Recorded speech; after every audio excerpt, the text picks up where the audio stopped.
This is Top of Mind, the Dr. Patrick Slowinski Show. Welcome, everybody, to another episode of Top of Mind with your host, Dr. Patrick Slowinski. I'm just thrilled as can be to have our amazing guest here, Professor of Korean Studies with us and a well-known, renowned expert in Korea. I say Korea singularly, but because he has expertise in both North Korea and South Korea. Many people know his expertise, particularly in North Korea. So we'll be talking to him today about what's going on in North Korea. So we have today Professor Andrei Lankov, who has spent decades working on these issues here. He's a renowned expert. Whenever you get on a show, I notice there are millions of people who want to hear what you have to say. So first of all, thank you so much for coming on our podcast in the United States. So you're here with an American who has a very Polish last name. But I'm here with you and welcome you to the program. Andrei Nikolaevich, the first question I have for you, we have kind of a gap in information lately, and I don't know what the exact cause is, but we don't really have a good sense of what's going on in North Korea, both politically, economically. Yeah. So if you could kind of give us a state of affairs as you understand it. The one little information I will give you context is what I heard from President Trump this week when he was asked a question of whether he would meet with the leader of North Korea again, and he said that he would. That's all that we have. We haven't heard much of anything. Of course, the world is a very busy place, unfortunately, right now. There's a lot going on. So your thoughts on what is going on in North Korea for American listeners and people all over the world? Well, first of all, thank you for inviting me. Second, I would say that on the 21st of September, Kim Jong-un, the North Korean leader, or the chairman, as they say, is chairman of state affairs, his official title or something like that, I'm not sure about exact English official translation, said that he also sees no reasons of avoiding negotiations with President Trump. And as you understand, such open statements usually indicate that something is quietly happening somewhere. So we are probably going to see the next round of the negotiations between the United States and North Korea. When? Well, as you have said, many things are happening, and I would not expect it to start anytime soon, but maybe early next year, maybe a bit later. What about APEC coming up? There's an opportunity there with people with maybe. Is that too soon? Opportunity for a photo op to go to the DMZ, again, to exchange smiles, yes, as it has happened in 2019, I would say, to exchange nice words and everything. But it's definitely not an opportunity for any meaningful, serious talks which can produce any serious result. Well, obviously, sorry for interrupting, Ms. Ministro. I would say that there was a big gap between that relationship. You know, as a psychologist myself, there was a fairly good, mutually respected friendship building. Of course, we had Little Rocket Man and we had all that stuff before, but then they met each other, and then you had all these compliments. But then you had President Biden in between the two terms. And there was really nothing going on besides a push from Russia and China, in our minds, to, influence North Korea. So we see that relationship with Russia and China as the priority for North Korea. Are we wrong about that? Yeah, basically, yes. But once again, I have one question. What do the government of the United States, what does the US government want to achieve in dealing with North Korea? Big and fat question mark. Yeah, we're not sure yet. The president has not, for such a transparent president, he's talking to the press for 3 hours. The only question I've heard him answer, and the only one that's been asked, is when is he going to meet Kim Jong-un again? I have not heard about anything in terms of strategy. So it's an unknown here for many of us as well. Yes, and the official line is still CVID, which is basically complete, verifiable, and irreversible denuclearization. And you know, I have spent 20 years writing in many places, including major outlets, news outlets, and not so major outlets, and academic articles, that this is a pipe dream. Mm. No, North Korea will never, ever surrender its nuclear weapons. No conditions. Because what was obviously hoped for, well, I cannot rule out that it was some kind of game, some diplomatic plan, but ostensibly it did look like as if President Trump back in 2018 thought that it would be possible to provide North Korea with serious economic gains and to get their nuclear weapons. No, not going to happen. It's in your opinion and the opinion of many who have studied North Korea as long as you have, or maybe not even as long as you have. I think that's what we're hearing is that that's the one leverage point that they have, and there's absolutely no. If they get rid of that, they have zero It's leverage. not only, it's security.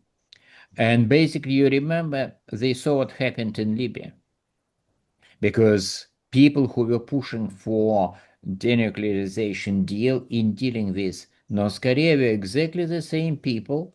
Well, at least some of them are people who were basically responsible for the negotiations with Libya. And Libya surrendered its nuclear weapons, and you can say it was a public kind of discontent, rebellion, revolution. You are right, it was a revolution in Libya. But had Libya back under Gaddafi, had they had nuclear weapons, of course they could be much tougher.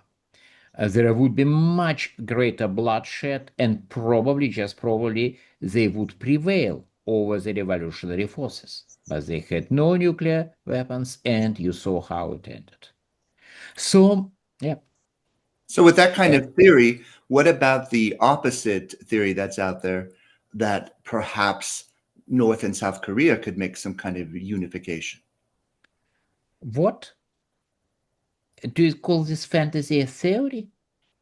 Yeah, it's Well, out there, last and time I I know how checked, I feel about it.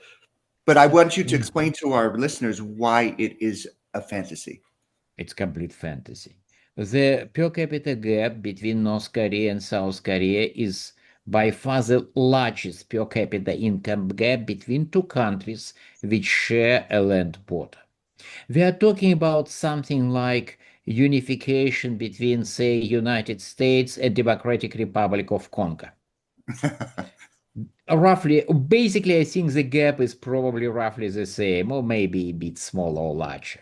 Mm. And we're talking about economy. And if it happens, there will be immediately all skeletons in the North Korean closets, in the closets of the North Korean elite will be exposed.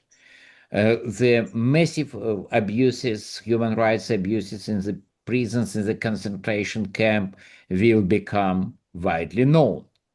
And at the same time, the economy was, well, is going to be quite difficult.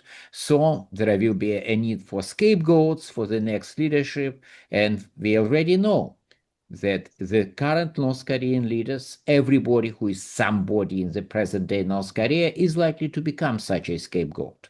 I'm not saying they are innocent. The vast majority of them are not innocent.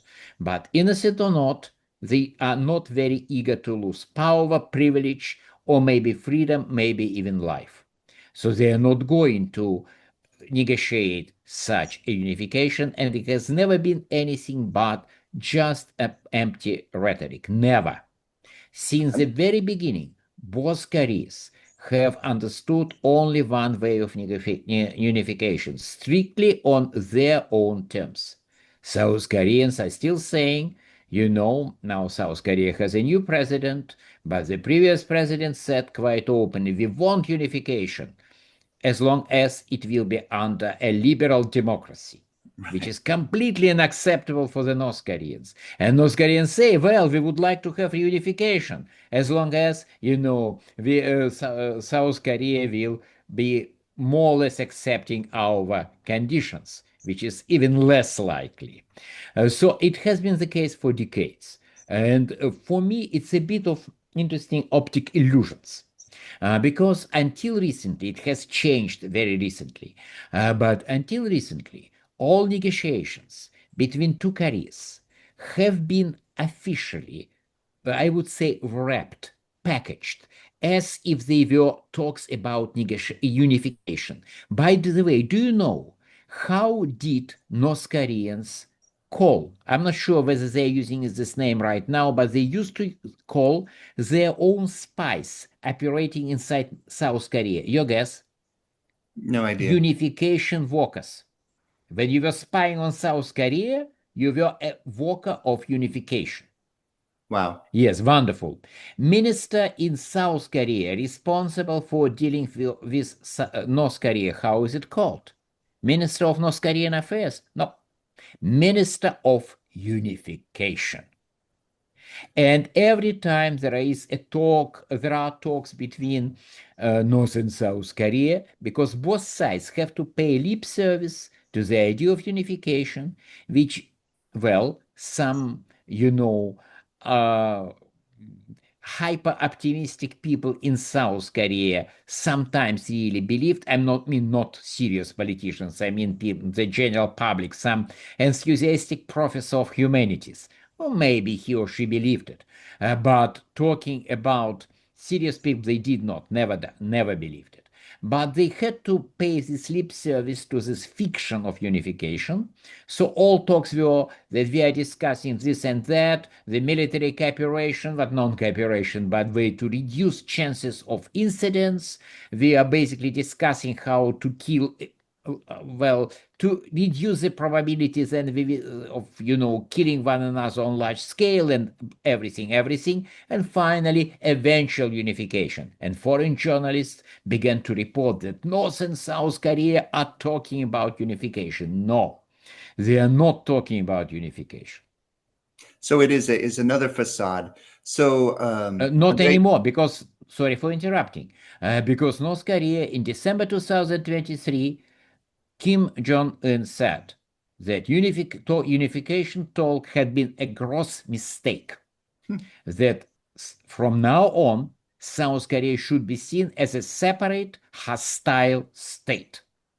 And he also said that he had no intention to talk with South Korea. Understood. So if you take those two things off the table, so first, they're not going to denuclearize. No. Second, there's no chance of unification. That was another No. pipe dream. So, Andrei Nikolaevich, Professor, what's left? It just sits there Arms like control. Arms control. How would that? And this is very your controversial, and I see arguments in favor of this solution and also arguments against it. Because what was actually discussed during the last meaningful US-North Korea summit in Hanoi in February 2019.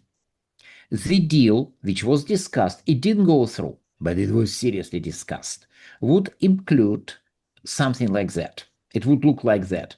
North Korea would agree to physically demolish all known nuclear facilities. I mean, not just stop basically switch them off, because everybody understood that if something is switched off, it can be easily switched on. And it has happened many times before. Therefore, they would agree to demolish their nuclear facilities used for production of for manufacturing highly enriched uranium and weapon-grade plutonium. In exchange, American side would agree to raise sanctions, not all sanctions, but so-called sectoral sanctions. Technically, the sanctions were introduced by the UN Security Council between 2017 and 2019. There were earlier sanctions, but they were pretty much tasteless, and North Koreans don't really care about these sanctions. They care about sectoral sanctions, which are basically about their ability, their right to be engaged in trade and exchange with the outside world.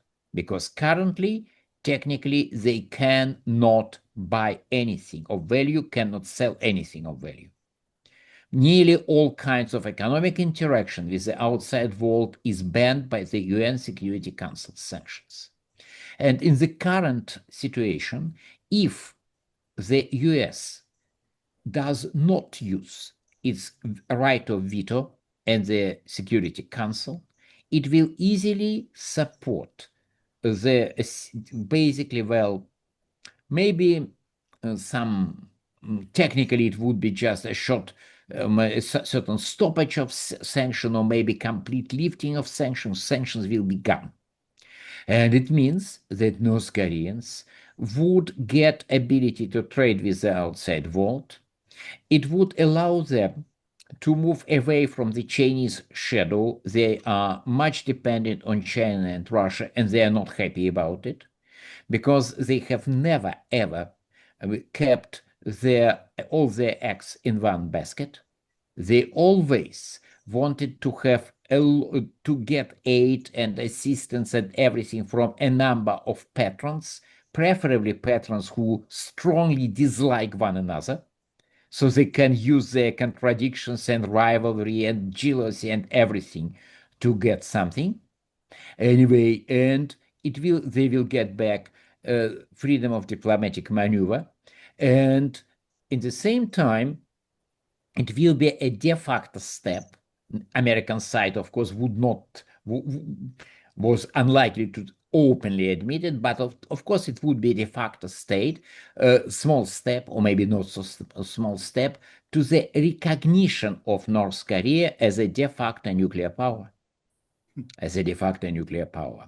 And this is where the problem is. Opponents of these ideas, basically they say, if we make such essentially an arms control deal with North Korea, we will actually sort of accept that they will keep fissile material, few dozen nuclear warheads and delivery systems, remaining a nuclear state. And it's not nice. Indeed, it will create a dangerous precedent for proliferation. Not good. And basically, it will be seen as a sort of surrender. And on the other hand, and it's not a way, no way. Let's demand, so opponents say it's not acceptable, but when you ask such an opponent of such a deal, what should the US do? The answer is, we should insist on denuclearization. Well, wonderful answer. It's what the United States has been doing for 30 years. I wouldn't say with zero result. I would say with completely disastrous results. And if nothing is done, it means that North Koreans will keep walking. They now want to have tactical nukes, and they will probably develop tactical nukes. They will make better nukes, and they will make more delivery systems. They just demonstrated their new ICBM, that is intercontinental ballistic missile, Hwasong 20, which is probably capable of delivering multiple warheads, MIRV, and probably, but sooner or later they will have it. They will have more technology, better technology, and they will become more and more dangerous if nothing is done. So let's go back. I'm supporting it. Yep. Let's go back for a second. That was a really good breakdown. I don't think a lot of our viewers and listeners have know the details of this. So we have different proposals that have been on the table. We've already talked about two that aren't going to happen, and that's denuclearization. And then we talked about unification. That's not going to happen. This other kind of arms deal isn't likely. And the other scenario that's out there is the term isolation, right? That's been going on, whether it's self-isolation or isolated by sanctions or other outside factors. Your take on isolation as a means to get North Korea some kind of compromise? I think they like it. First of all, of course, they don't like economic isolation, but let's be frank. If the economy is in a bad shape, people who make decisions, they still have enough good beef for their dinner. And probably they will have enough Hennessy cognac. No problems. People who are going to suffer and die are common people. And let's not demonize the North Korean leadership. They don't want common people to suffer. But if they face a choice between make some actions which might be dangerous for their regime stability, first option, and letting few, well, maybe few 10,000 farmers in remote parts of the country, farmers whom they have never ever seen, to starve to death, I think their choice is obvious. So, Right. isolation is not what they want. They would like to have ability to trade, but only trade. It's important because there is another dimension. Economic isolation is not what they want. They would like to trade. They would like to get assistance, aid, ideally aid, because they prefer not to pay their bills. Well, probably everybody is like that. It would be so great have I been able not to pay my bills, but I cannot. I'm not a North Korean leader. Having said that, so it's basically their choice. To their preference, sorry, was to deal with smaller number of sanctions, but it's not decisive. Once again, if they are sanctioned completely, well, it means maybe more starvation deaths in remote parts of the country, but not the change of its political line. And Right. people who are suffering, they have no way to influence the decision making in the capital. So, on the other hand, as you have just said, when it comes to the political issues, North Koreans don't want to be engaged in the world, with the Right. world, because there is one problem, massive problem. As I have said, they are lagging very much behind South Korea. The gap, according to their own estimates, I mean, North Korean government official estimates of their economy as provided to the UN 2 or 3 years ago. They have, according to these estimates, per capita GDP roughly $1,300. And in South Korea, it's about 33,000 or 34,000. Yeah. Not They're even. also lagging much behind Russia, much behind China, behind any country around. So the government doesn't want the common people to learn about it. Because if the common people learn about it, they will start asking one simple question. Is our system so superior? Are our leaders so wise?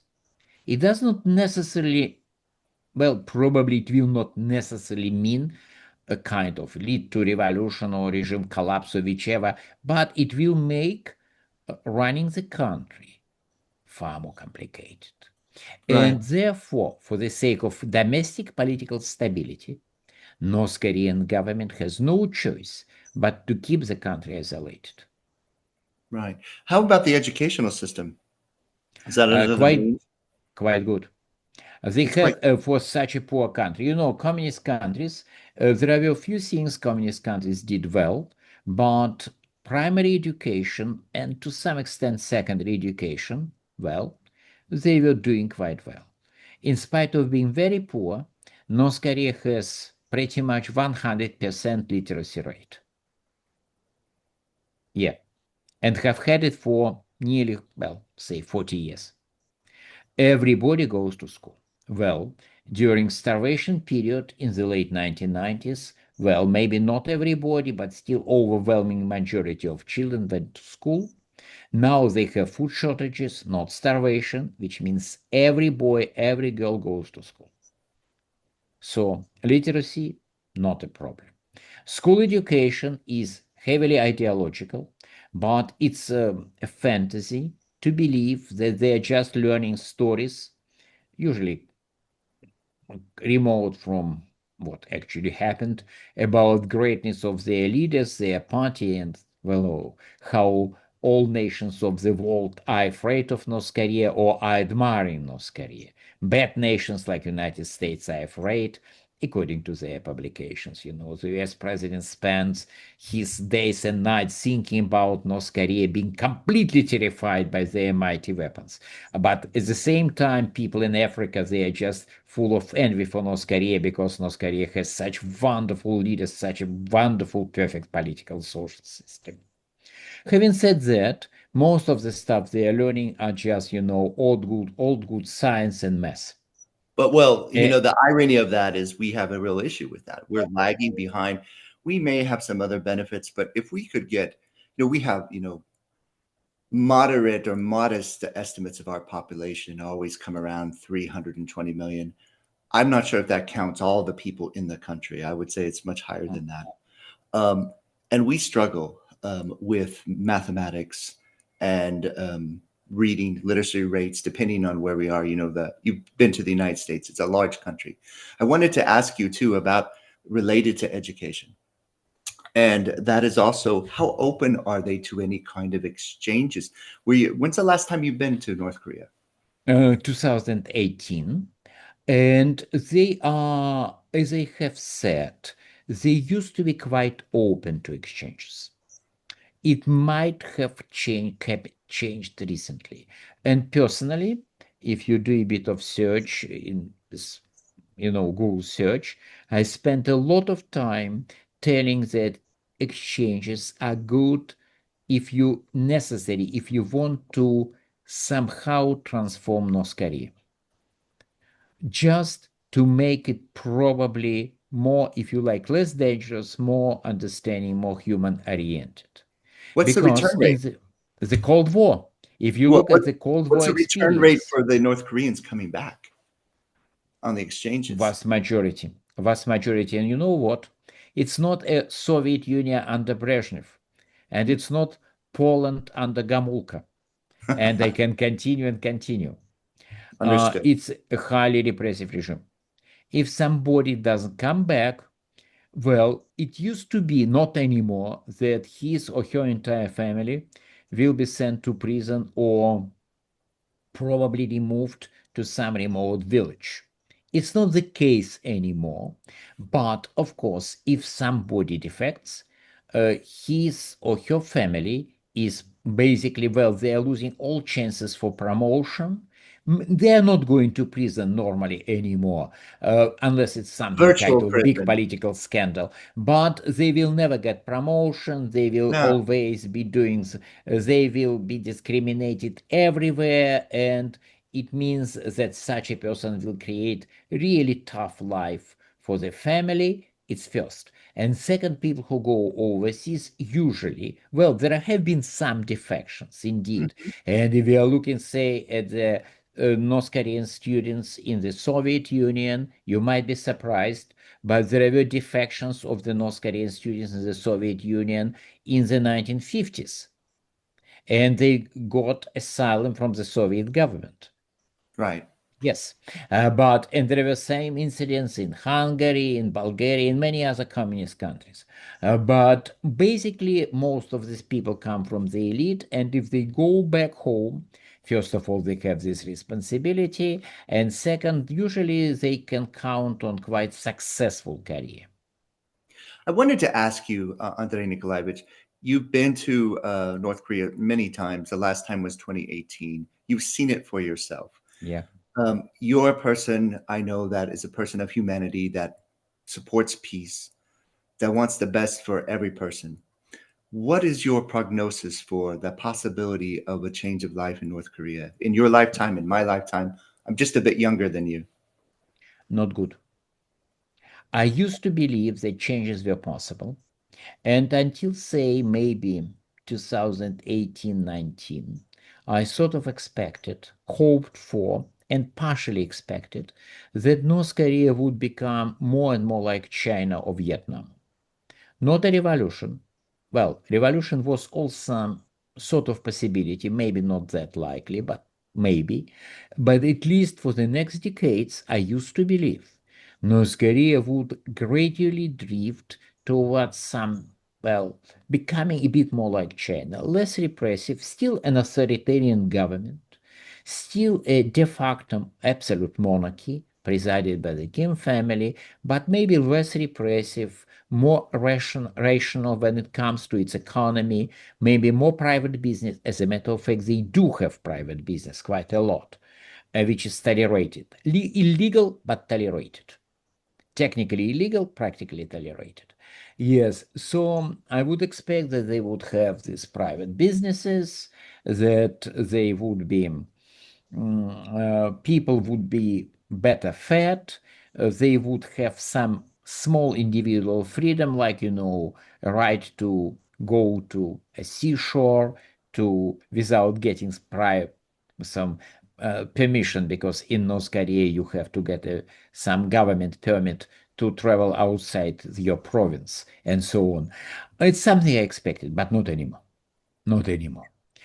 I think that there are a few things which have changed. It's partially the unity of the international community uh, collapsed.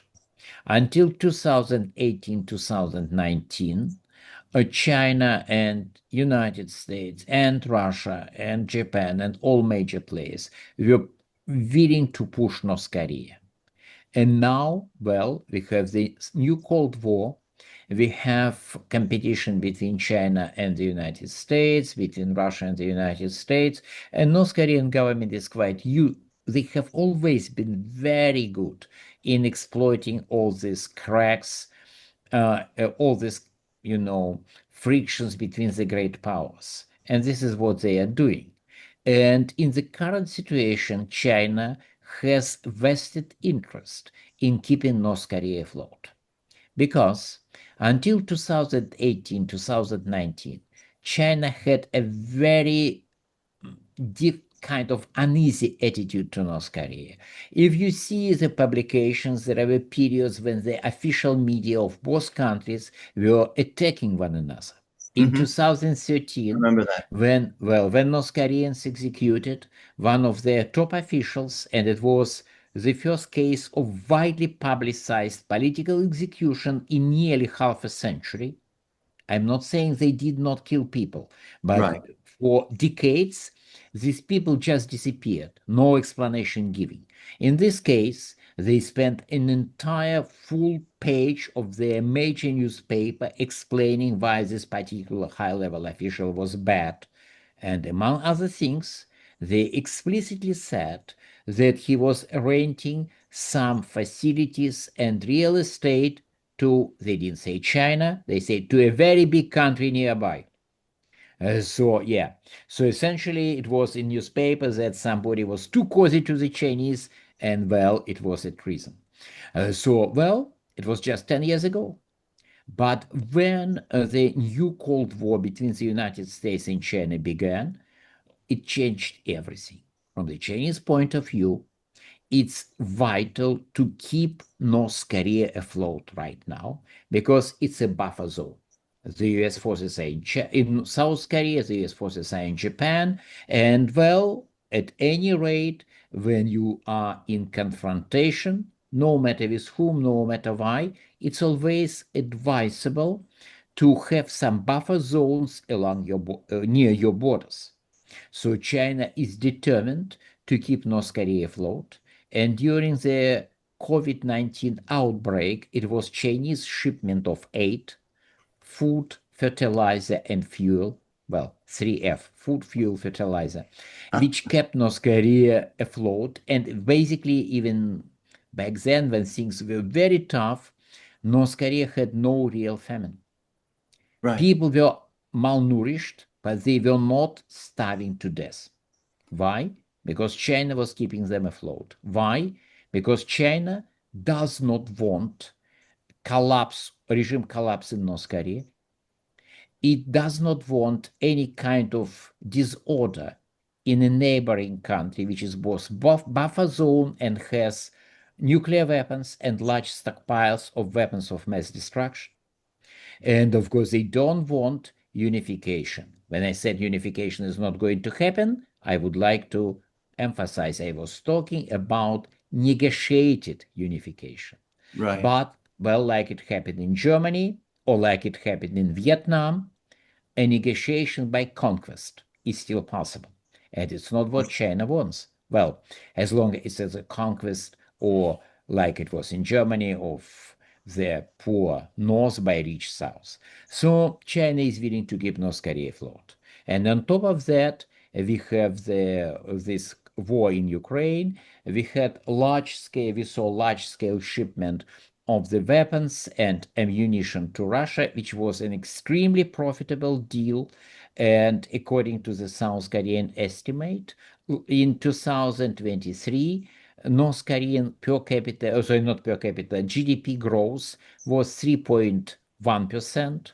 And in 2024, the growth rate increased to 3.7%. It's South Korean official estimates, which I would not take too seriously, but they basically reflect some general trends. So North Korean economy is improving. And as a recent visitor to North Korea told me in a private conversation, he has been dealing with North Korea for many decades, and he said he has never ever seen North Koreans to be so, I would say, self-assured and certain about their state situation. Interesting. Well, listen, Andrei Nikolaevich, it's been an amazing conversation. I want to just finish up, since I'm in the United States, and give you a little bit of a flavor of how many of us get our information about North Korea.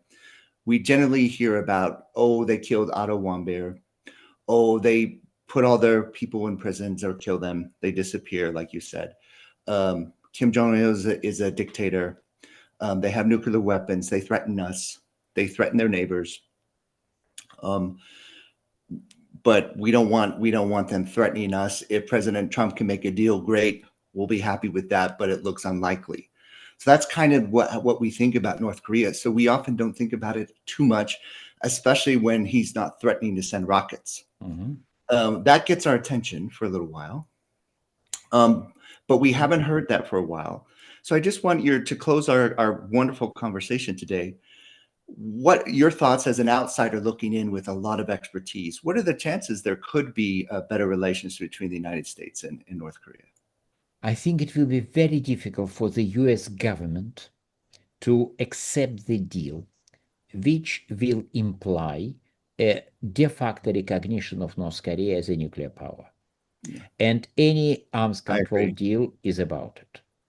And it will be largely about domestic issues. No matter whether it's a Democratic president or Republican president, whoever is in a position will have a field day once such a deal is made. Opposition in Congress and media will attack president once again, it doesn't matter who is currently in power, accusing such a president in being weak, gutless, and so on. And nobody wants to get such accusation. Especially because, yes, by making such a deal, well, in the long run, such a deal might be good for the United States, but it's not necessarily good for approval rating of the incumbent president. So it's sort of politically difficult.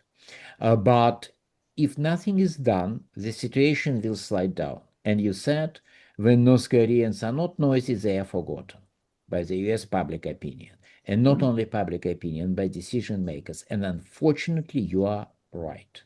North Koreans don't make much noise, and they have not had a single nuclear test since 2017, so the average American doesn't care. But please tell the average American that over the last 7 years, North Koreans have developed a solid fuel intercontinental ballistic missile capable of hitting any point in the United States up to Florida. And this is a solid fuel, and it's not just nice technicality. A solid fuel missile can be launched within minutes after receiving an order. The old liquid fuel missiles had to be fueled. It took a long time, and they could be basically destroyed at the launch pad. for a solid fuel, well, it's basically launched immediately. And they are now working they are developing even a better missile, which will be more powerful, and as I have said, probably will have a number of multiple warheads. So it's not much noise about it, but North Korean engineers are working around the clock, and it's not going to stop. Therefore, I'm personally pretty much in favor of negotiations and compromise, but I'm skeptical because, as I have said, the US political system is not particularly conducive, sorry, my accent in English, for this No, type of perfect. Compromise. Yeah, it's not perfect, but well, I began to learn this language in the Better advanced than my age of Russian. 17. Better than my Russian for sure. Yeah, no, your Russian is wonderful, but much better pronunciation than my English, by the way. But having said that, it's no, the U.S. Political system basically is not very favorable for such compromise, and it's possible, but I'm not very optimistic. Yeah, and I did leave out one other area that does give us pause here in the United States is the cyber hacking. And I think we'll save that for Yes. another discussion. Andrei Nikolaevich Lankov, Professor Lankov, thank you so much for spending time with us today. It was amazingly educational, a little depressing, but as a man of faith, I do hope we have good people like yourself continuing to shed light on issues and look for solutions. So thank you so much for being on the program. Yeah, thank Спасибо you very большое. much. Спасибо. In a world full of noise, clarity is power. Stay informed, stay aware, stay top of mind.